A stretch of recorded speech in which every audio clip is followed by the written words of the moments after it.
This is Mrs. Thoring Farrow reading chapters 10 to 13. Bradley sat at his desk at the back of the room. Last seat, last row. He felt safe there. The counsellor had scared him. She was even worse than he had imagined. He looked at Jeff, who smiled at him and then returned to his work. Bradley was glad Jeff was his friend. Jeff and me are a lot alike, he thought. We're both smart. We both hate the counsellor. We both like sneaking into the girls' bathrooms.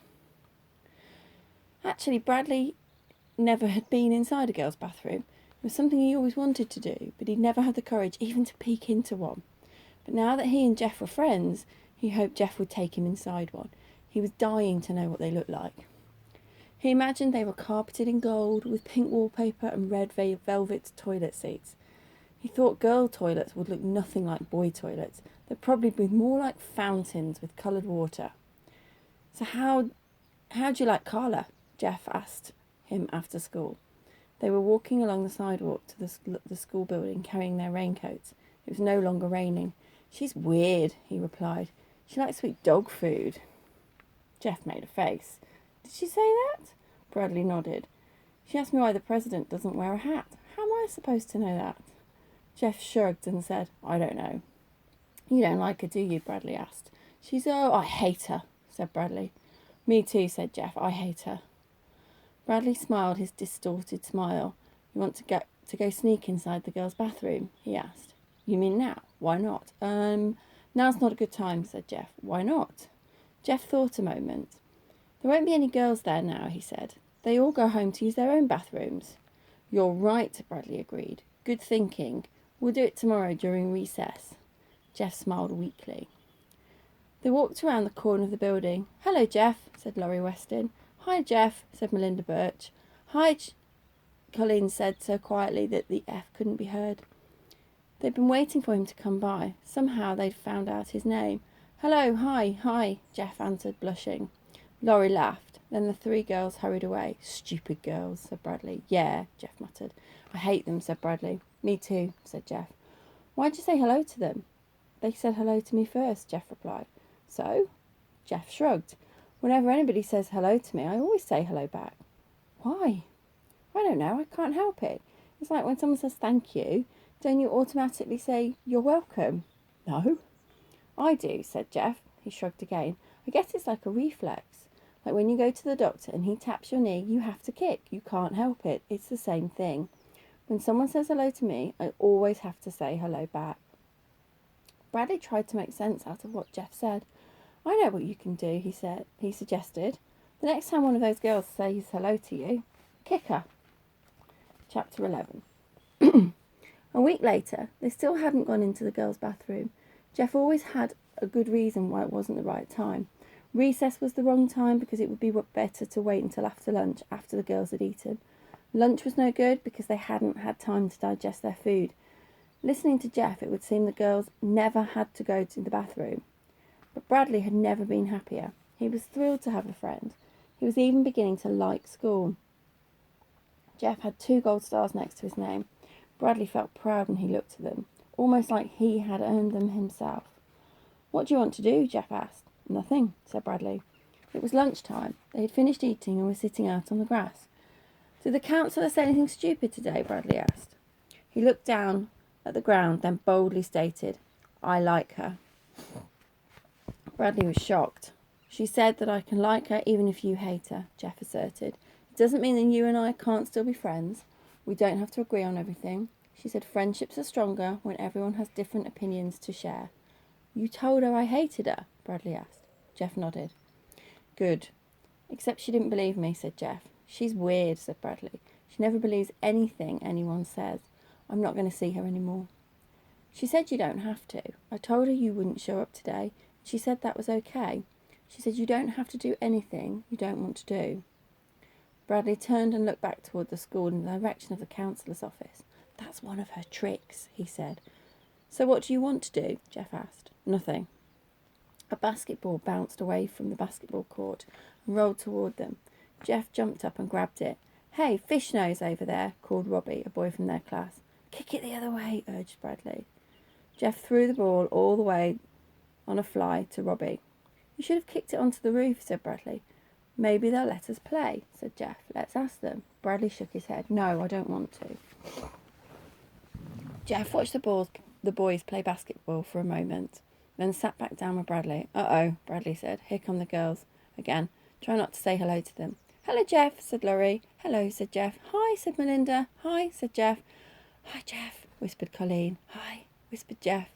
Laurie laughed as the three girls walked away. Jeff shrugged. I can't help it, he said sadly. Let's go beat them up, said Bradley. Then they won't say hello to you anymore. He started after them, but Jeff didn't follow. Come on, Bradley urged. Girls are easy to beat up. You just have to hit them once, and they cry and run away. Not now, said Jeff. Why not? Everyone will see us. We'll get in trouble. Bradley stopped. You're right, he agreed. We'll get them after school. I can't, said Jeff. I've got to go right home after school and do my homework. Bradley was beginning to get fed up. How come you're always doing your homework? He asked, hands on hips. He said the word homework the way other people might say manure. Jeff shrugged. Do you like doing it? Bradley asked. It's okay. I don't mind too much. Bradley kicked at the ground. Do you think if I did my homework, Mrs. Ebel might give me a gold star? He asked. I don't think she gives gold stars just for doing homework, said Jeff. But she might. Maybe I should do it sometime, said Bradley. Why don't you come over after school today? Jeff asked. We can do our homework together. Bradley's face twisted in anguish. I don't think today is a good day to do homework. I can help you, Jeff started to say, then stopped. You can help me with the stuff I don't understand. All right, said Bradley. I'll do it. Good, said Jeff. First we'll beat up those girls, said Bradley. Then we'll go to your house and do our homework. Chapter 12. Just before the end of the lunch period, someone knocked very lightly on the door to the counsellor's office. Come in, said Carla. A girl timidly stepped inside. Are you Miss Davis? She asked. Yes, but I prefer to be called Carla. Do I have to tell you my name? Asked the girl. Not if you don't want to. Colleen Verygold, said the girl. She sat down in one of the chairs around the round table and said, I don't know who to invite to my birthday party. Carla remained standing. See, there's this boy I want to invite, said Colleen. Do I have to tell you his name? No. Jeff Fishkin. Carla smiled. But if I invite Jeff, then I'll have to invite another boy, because I can't invite 7 girls and only one boy, can I? I don't. Except Jeff has only one friend, and he's the most horrible, rotten boy in the whole school. I can't invite Bradley Chalkers to my birthday party. I just can't. She took a breath. So what should I do? You want me to tell you whom to invite to your birthday party? Laurie says you're good at solving problems. Laurie solves her own problems. I just help her think for herself. But I don't know what to think, Colleen exclaimed. I can't invite 7 girls and only one boy, and I can't invite Bradley. When's your birthday? November 13th. Then you still have plenty of time, said Carla. Let me give you a form for your parents to sign. Right now, I'm not even allowed to talk to you without your parents' permission. That's dumb. No, it isn't, said Carla. Some parents don't want strangers giving advice to their children. But my parents won't care, said Colleen. They said I can invite anybody I want to my birthday party. That's not the point, said Carla. She handed her the form. Colleen reluctantly took it. Can't you just whisper it to me? She asked. Melinda and Laurie were waiting for Colleen when she came out. Who are you going to invite? Asked Melinda. Not Bradley, said Laurie. Please, not Bradley. I don't know yet, said Colleen. She won't tell me until my parents sign this form. Chapter 13. Bradley dragged his feet as he walked to Carla's office. She was waiting in the hall for him. It's a pleasure to see you today, she said. I appreciate you coming to see me. She held out her hand.